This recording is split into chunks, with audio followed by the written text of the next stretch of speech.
Rhonda Chatham from Georgia's Rural Telephone and Broadband Association. Hey, good afternoon, Chairman. Can everyone hear me okay? Yeah, Right. we got you, Rhonda. How are Okay, you? good. Well, I'm doing pretty good, and we have some good news and some bad news, kind of like everybody else, but I'll just go through it. I am Rhonda Chatham, the Executive Director of the GTBA, which is all the 22 rural telephone and broadband providers across the state.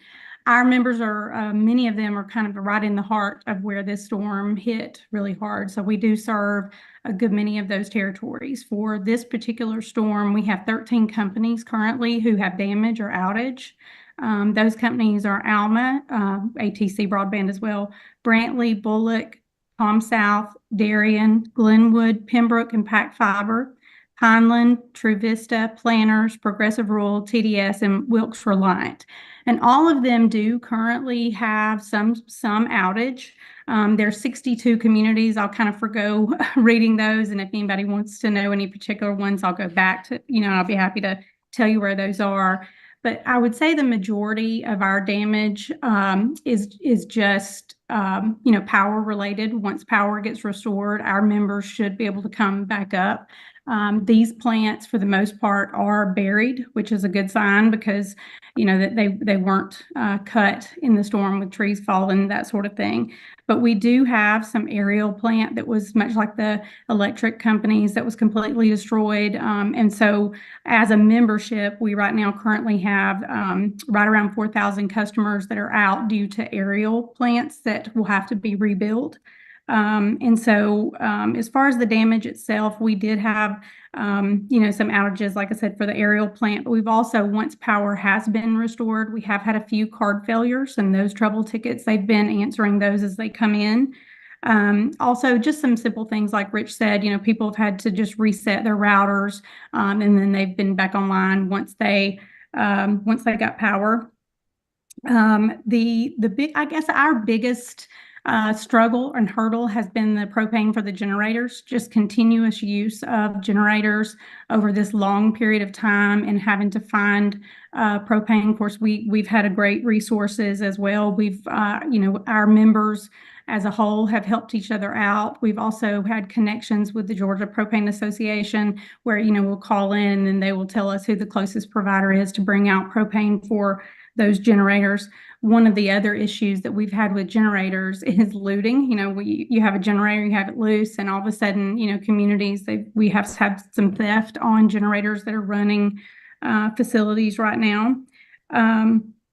The other issues that we've had, and most of these have been resolved. I only know of one that has not, and Rich kind of touched on it. Some tandems and leased and shared routes that are they'll isolate our members, and so the customers in that area, if they do have service, they wouldn't be able to call 911, things like that. So we've been working with our other telecom providers to resolve those as quick as we can.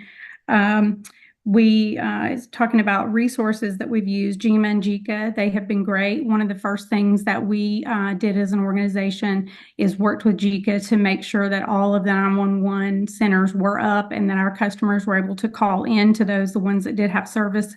And we worked through those also to see about different routes that some of the PSAPs needed, things like that, if they needed anything. And we did a great deal of work early on with JICA.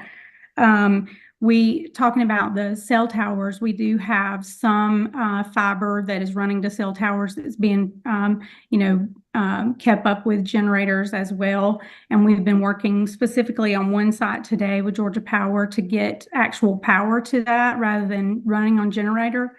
I would say one suggestion that we might want to consider, as much as everyone has talked about communications and needing to be up, is maybe put some sort of priority on some of these sites where generators are having to run for long periods of time. So just wanted to throw that out.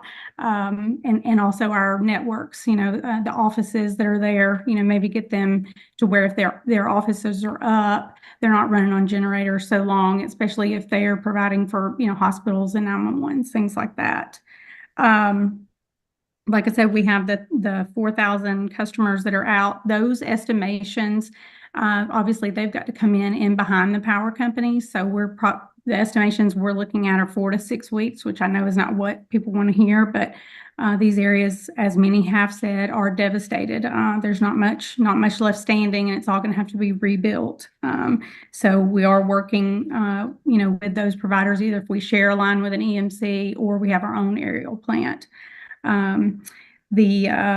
Like I said, the good news is most of our plant was buried. So when commercial power comes back up, people should have internet in areas that our members serve. As far as the non-payment, just in polling our members, most of them have, they have stopped any sort of disconnect towards the end of October. Some of them, though, are looking at it to see what they need to do based on the number of non-payments that they've had. But on a good note there, our companies are reporting that customers are paying. So that's a good sign.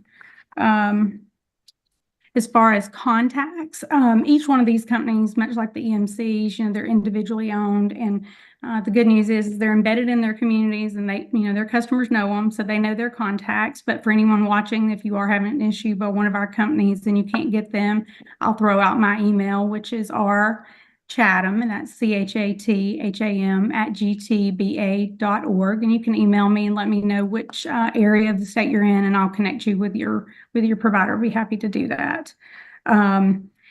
One of the other issues that we have had, and I don't want to be too long on this, but I mean, you were talking about, direct things, but the indirect things have been, providing grocery stores that don't have power and being able to provide for, the workers that are out there working, as well as the communities, but mainly, for the workers.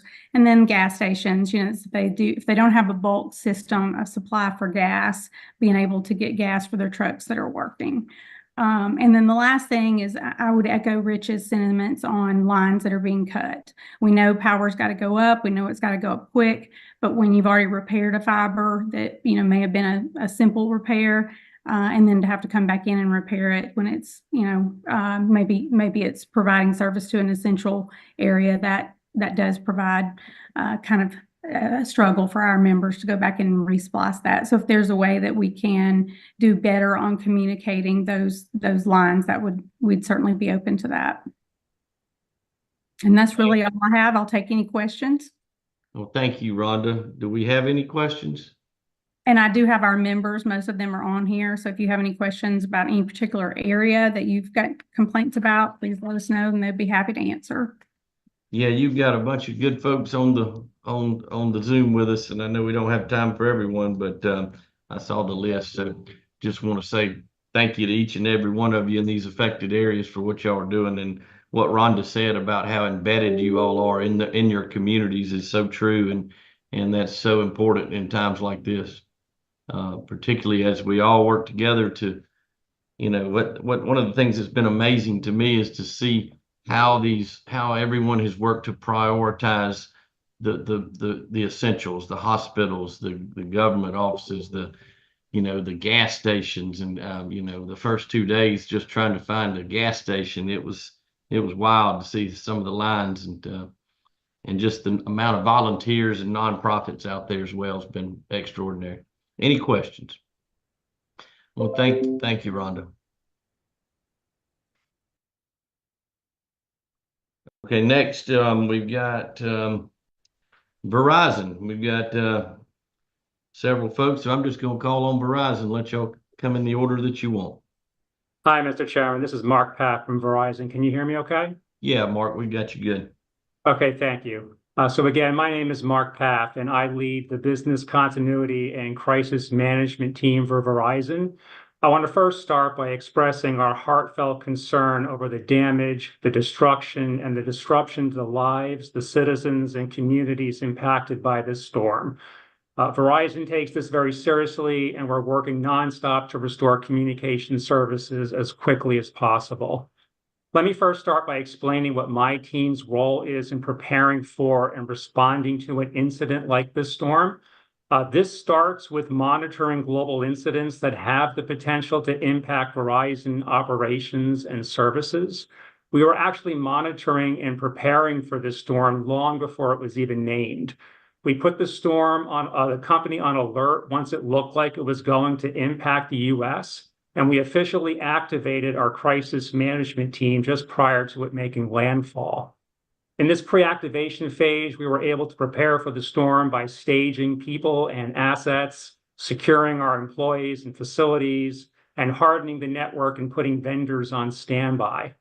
Once activated, all of the units within Verizon are engaged to focus our responses in a coordinated way. To name a few of the units that we have engaged, we've got our field operation teams, our network management centers, our HR centers, state government affairs, state and county EOC liaisons, federal liaisons, our global supply chain, finance.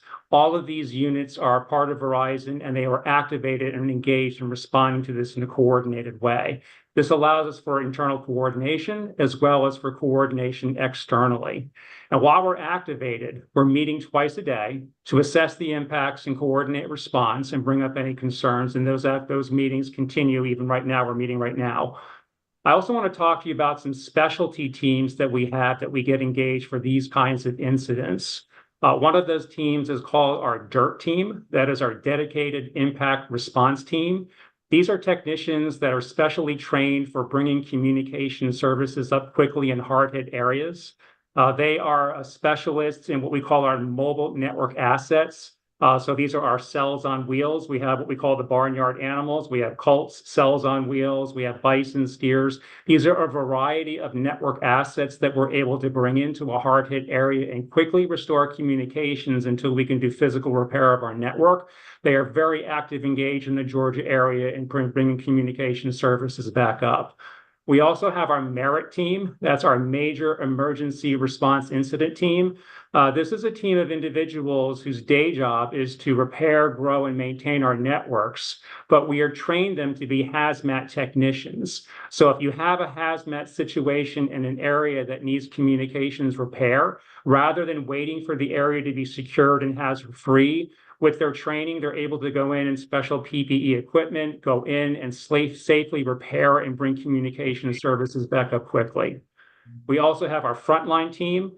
These are individuals that are trained for bringing solutions to first responders. These are former first responders themselves, and they're embedding themselves with first responder teams to bring them communication solutions, to do missions and safety and search and rescue activities. We also have our ERT, our Emergency Response Team, whose work is on bringing power up to our facilities, refueling, and doing fiber damage repair. We also have operations for community outreach. So currently we have a mobile wireless emergency communications center in Augusta. It's at the Augusta Mall at 1630 Gordon Highway. In there, we're able to help the community by providing Wi-Fi coverage. We've got laptops and Chromebooks that the citizens can use. We have charging stations for portable devices, phones for up to 100 people to really keep and provide that support for the community. And we're also supplying bottled water in some of our retail stores. So we brought 8 pallets of water to Augusta, 2 into the Valdosta stores. And within the next 24 hours, we should have water delivered to Evans, Vidalia, Tifton, Augusta again, and Valdosta. And through our crisis management team, we organize logistics for our technicians that are on the ground. We provide for them food, water, sleeping accommodations, so that they're able to quickly respond and stay in the areas that are hard hit where they don't have those amenities, keep them safe, and they're able to quickly restore communications for the communities. For customers wanting to reach out to Verizon and contacts for any inquiries, you can reach us at 800-922-0204 or contact us at verizon.com.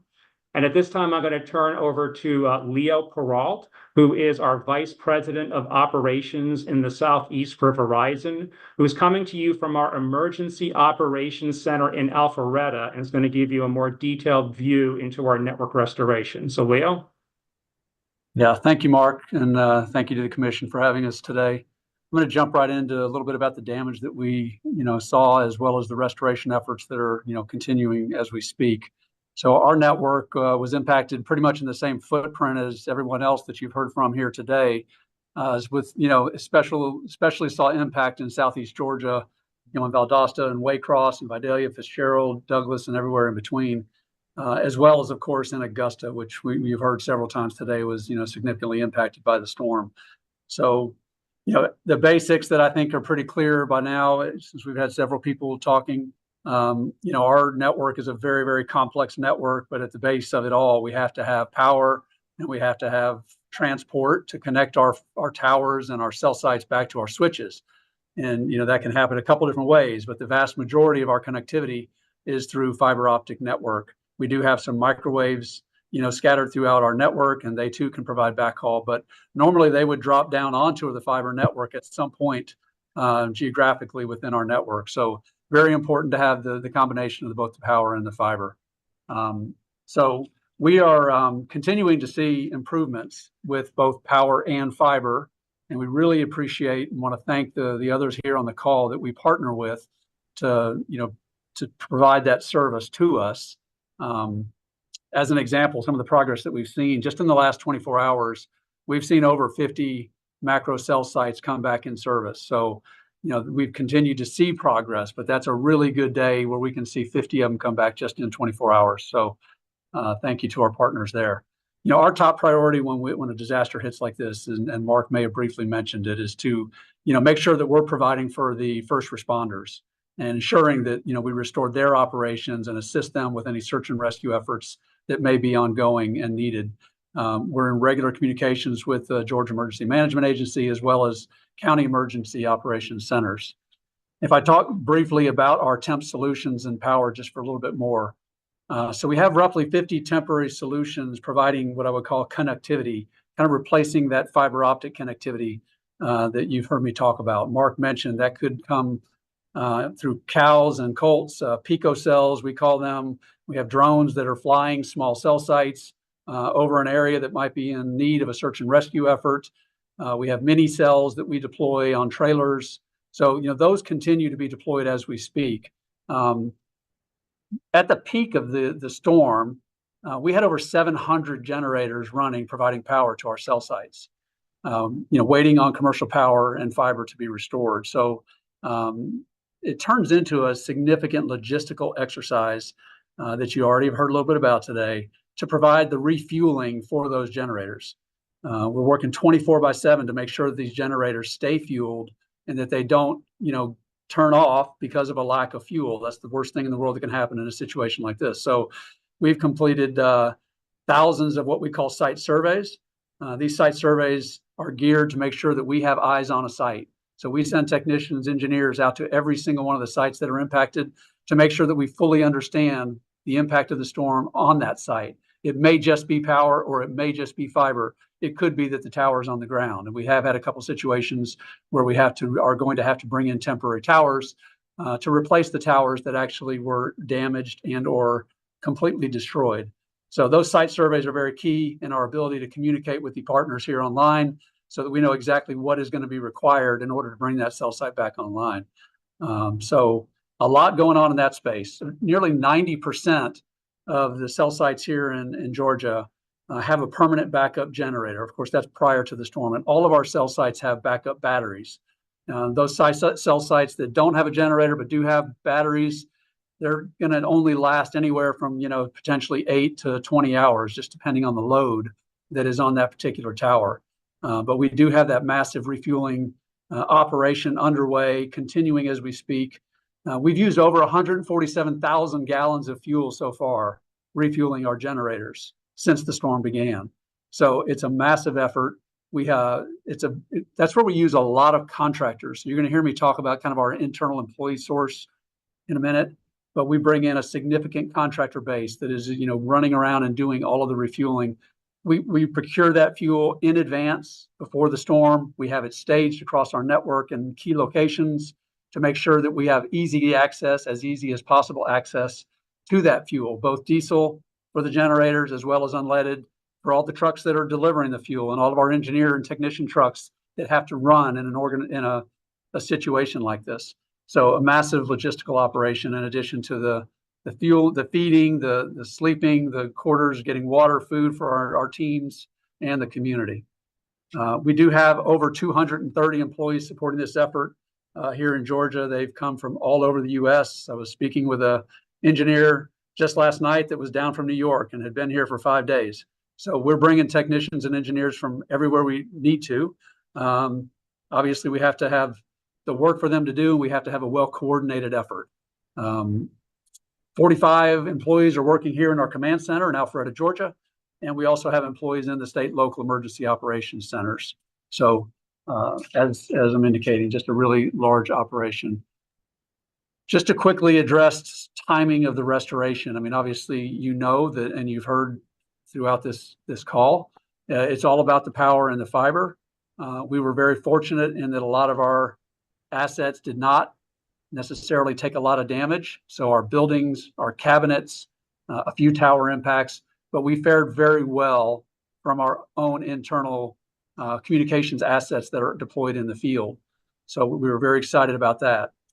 As the power and the fiber is restored, the good thing about, from this phase forward is we will then redeploy those assets that were being used to other cell sites that may still be in trouble. So this will, allow us to continue to move assets around the network to try and maximize uptime for our network. So that continues as we speak, and we are already taking generators from certain cell sites and redeploying them to other cell sites as the power is being restored. I think one of the things that was talked about was what kind of challenges or what kind of asks do we have of the commission? And, similar to what you heard before, we are very worried. Want to be very careful. We would love your help in communicating the impact on our fiber and, of course, power as restoration efforts happen. So we want to make sure that people are using the 811 to call before you dig, but also to make sure that they're clear that, any cable on the ground, even though they may validate it's not power, we want to make sure that they're very careful around any cables, because if they do cut that cable either through heavy equipment, moving trees that are on the side of the road, or just citizens that are trying to clean up their yard. If they cut that cable, it could take down 10, it could take down 20 cell sites just by one cut. And that will impact, of course, everybody's ability to call 911. So we'd appreciate, we're taking our efforts, but we would love to see you support us in that effort to communicate the impact on restoration during the cleanup phase of this storm. So thank you again for having us today. Mr. Chairman, I'm happy to answer any questions. Well, thank you, Mark. And you definitely can count on us if there's anything that we can do to help coordinate or help you communicate with anybody that's affected. And we understand this is going to take a while, but what you all provide in terms of connectivity is essential. Like I said earlier, and I don't think we've ever realized that any more than we do, or than how we've learned this week or since. Yes, sir. Yes, sir. Friday morning. Did you ask that? Any questions? Go ahead. Did you ask that engineer that came from New York, did he want to stay or go back to New York? That's what's interesting. We have our internal credo that we take very seriously, but they live for this. Not that they want it to happen. They love to come in and help. They love to come in and make a difference. And I asked him, when are you heading back? And he said, not till it's done. So. That's great. Thank you. Leo and Mark, Central Command on Shore Response in Georgia's in Dublin. You all mentioned that you're working out of an office in Alpharetta. Who do you have down on site in Dublin? You've got 230 people that are Verizon employees working on this storm response. I would assume you got folks at Central Command in Dublin. Yes, ma'am, we do. Obviously, we're working on the area itself, but our government support team is there with them, making sure that we have their priorities and know exactly where they feel like we need to address, concerns that they may have. So we absolutely are tied in. So you all talked quite a bit, but I missed in all that the outages that you had, and so you all understand Verizon is the company that we've probably received the most inquiries about because of the footprint that you have in South Georgia. How many affected customers, cellular customers or mobile customers, do you have? What plans are in place in terms of helping them with their bills this month if they've not been able to receive Verizon service? since the storm happened? Will their bills be prorated? Talk us through some specifics if you would. Yeah, I don't have the customer specifics on the quantity of customers that are impacted. You know, as we turn the cells up, of course, that are receiving coverage every day, it's improving. As far as the what are we doing for them? I mean, we are working very closely, and we've already taken steps to provide data, text, and call relief for these customers in the 77 impacted counties. And it's our standard protocol that we would never turn anyone off during this time, whether, you know, they might be behind on a payment or anything else. So we've suspended all what you would consider normal operations of how we interface with our customers. So, but we're definitely providing the text and calling and everything else at this time for those customers. Okay. So you're not shutting off for non-pay at this point? We are not. Is that statewide or just in the affected areas? It's through the 77 impacted counties. Okay. All right. When do you think that you could get us information on your total number of customers that are affected, or customers that, you know, I have no way of knowing if the number's going down and how fast. Yeah, as far as the numbers number going down on customers needing their service restored. Sure. We'll take as far as number of customers, we'll take that off and get back to you. But we're over 80% of our network has been restored at this point. So, you know, we monitor it not only just by numbers, but of course, geographically. And the way we address that is we're looking to provide a coverage layer as quickly as we can. So when we select which cell sites we're going to go focus on and really work with the other providers here online, we really need fiber at this site, or we really need power at this site. It is all tied around a plan to make sure we provide a coverage layer. At any given time during a normal week, you know, we have both capacity cell sites and we have coverage cell sites. And our first efforts are to make sure we have a good coverage layer so people can use the text and the voice calling. It may not provide a great opportunity for them to do video and heavy data usage, but we are absolutely focused on making sure that they can call and text. And so we're working hard to make sure we provide that coverage layer as quickly as possible everywhere in the state. Thank you, Leo. Thank you, Mark. Yes, ma'am.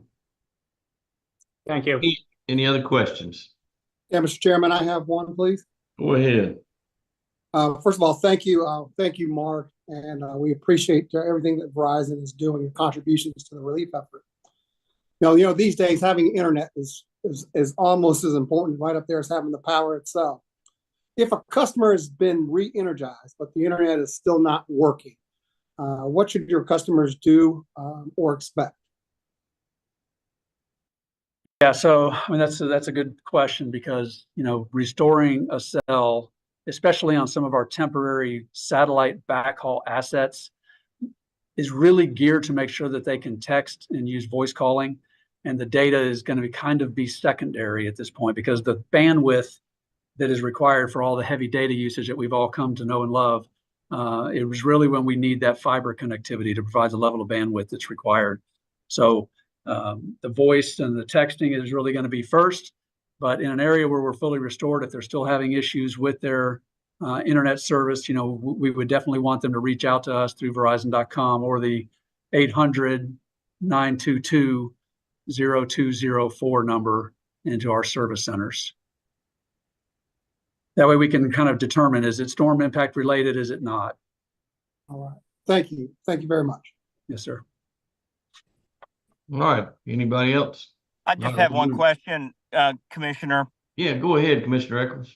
I mean, this is now the third communication company that's mentioned about utilities or others maybe cutting their line. I wonder if there's some old school way that we could do this, maybe with a green piece of plastic tape or something on these communication lines, that when they've been spliced and repaired, just tie that onto it as a sign that this line has been repaired. I mean, that may be just too simple and obviously too difficult to make happen now.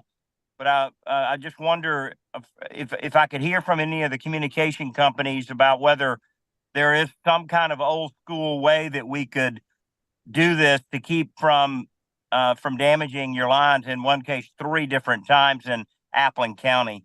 So could each of you chime in maybe?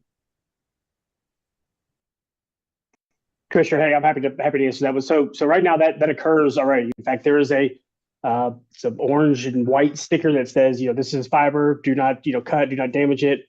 They put it at various intervals, along the fiber. It's not a perfect system, right? I think what's happening here is you've got trees down, you've got brush, all kinds of stuff, and as things are being moved and out of the street, out of the right of way, right? It's they're not seeing. I mean, obviously, no one's doing it intentionally. I don't think that's. I don't think it's that. It's just you're getting stuff that folks are trying to move through, get these things cleared quickly. This is, I don't say it's normal for hurricane restoration for this to happen. It does happen in the past. It's just, right now it seems like it's just happening at a much larger tick than it has in previous storms. So, we've spoken with GEMA, with the state EOC. They've been sharing this with other state agencies as well, just trying to help communicate it.